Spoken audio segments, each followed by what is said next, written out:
السلام علیکم ورحمۃ اللہ وبرکاتہ۔ آج میں صرف یہ بات کہوں گا کہ علماء حق کون ہیں، کیسے ہیں اور ان کی پہچان کیا ہے۔ یہ سب تعصب کی اینک اتار کر آپ سب دیکھیے گا۔ اس ویڈیو میں یہ نہ دیکھنا کہ بات سنانے والا کون ہے، بلکہ یہ دیکھنا کہ بات کس کی ہو رہی ہے۔ تو چلیں سنتے ہیں بات علامہ خادم حسین رضوی صاحب کی، جس میں وہ بتاتے ہیں کہ ایک تابعی نے سزا کی دھمکیاں ملنے کے باوجود وقت کے بادشاہ کے بیٹے کی بیعت کیوں نہیں کی۔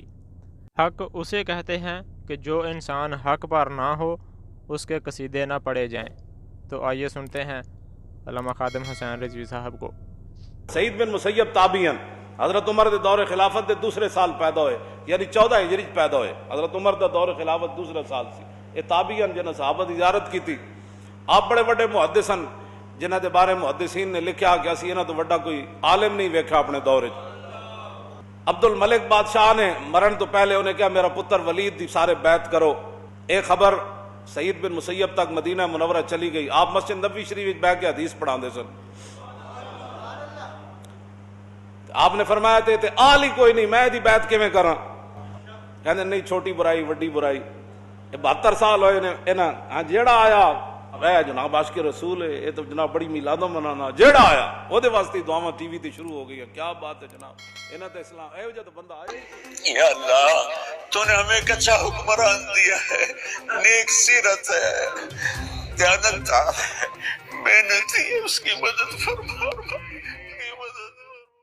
اے ولید دی جب بیعت دا مسئلہ آیا تو آپ نے فرمایا کہ میں تو بیعت کوئی نہیں کرنی۔ آپ دے شاگرد جنہاں میں حضرت عبداللہ بن عمر دے بھی پتر، حضرت عمر دے پوترے حضرت سالم اور بھی بڑے بڑے تابعین وہ آ گئے۔ انہوں نے کہا حضور تہاڈا خاص انہیں نہ لیا کہ سعید بن مسیب کو ضرور بیعت لینی، جی بیعت نہ لوے تو قتل تک تہاڈے بارے آرڈر ہو چکے، تو انہوں بیعت کرنی پینی۔ پھر یا بیعت تو بچنا ہے تو پھر وہ 3 طریقے۔ اج زور تو بعد مسجد نبی شریف وچ بیعت ہونی تے تسی اذان ہوئے تے اج نماز پڑھن نہ ہو، گھر وچ بیٹھے رہو، تو بیعت لین کسی نہیں آنا۔ سنو جی، یہ تھے دین کے وارث۔ آپ نے فرمایا جب حی علی الصلاۃ اور حی علی الفلاح کی آواز میرے کان میں آئے گی تو مسجد نبوی شریف میں میں نے ضرور آنا ہے، اذان سن کر تو میں نہیں رہ سکتا۔ انہوں نے کہا اچھا ٹھیک ہے آنا ہے، تو جدوں تہاڈے کول سرکاری بندے آنے کہ جناب بیعت تسی کر دے ہو تو تسی چپ رہنا، نہ ہاں نہ نا۔ تو آپ نے فرمایا میرا چپ رہنا بھی رضا دی دلیل ہونی۔ لوگ کہنا ہے بھائی سعید بن مسیب بیعت کر لئی بس ٹھیک ہے، میری چپ جڑی ہے خاموشی بڑی خطرناک ہے، میں کہاں گا نہ اہل ہے، میں بیعت نہیں کرنا۔ انہوں نے کہا اچھا پھر حضور آخری ہے تو بچان دا طریقہ ہے کہ تسی آج اس ستون نہ بیٹھ کے حدیث پڑھانے ہو، ادھر پڑھا لو آج پری طرف، وہ اتنے آن گے تو واپس چلے جان گے، بھائی کوئی نہیں آج آئے ہی کوئی نہیں۔ تو فرمایا فرقم من المخلوق، فرمایا مخلوق کے ڈر سے میں اپنی جگہ بدل لوں۔ ان پر حضور نے ناز فرمایا۔ یہ تھے وہ علماء۔ آپ نے فرمایا میں بیعت نہیں کرنی۔ ساڑھے مقابلے بڑے بڑے پیراں تے مولویاں انہوں نے ووٹ دیتے، تے پھر کہندے نا سی دین دے بارے سے۔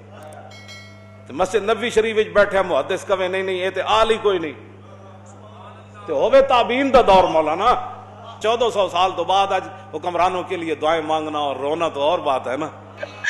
میں نے سوائے ایک کپ چائے کی اس کے علاوہ میں کوئی روادار نہیں ہوں، لیکن تو نے ہمیں ایک دیانتدار محنت والا حکمران دیا ہے، عمران خان کی شکل، اس کی حفاظت۔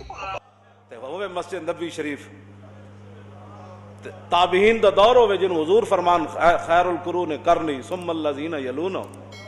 تو سعید بن مسیب کا بھی میں بیعت نہیں کرنی، بیعت نہ کی تھی، انہیں باہر لے گئے پکڑ کے بازار 50 کوڑے مارے۔ فرمایا میں ہاتھ کھڑا کر کے کہہ رہا ہوں میں نے اس کی بیعت نہیں کرنی۔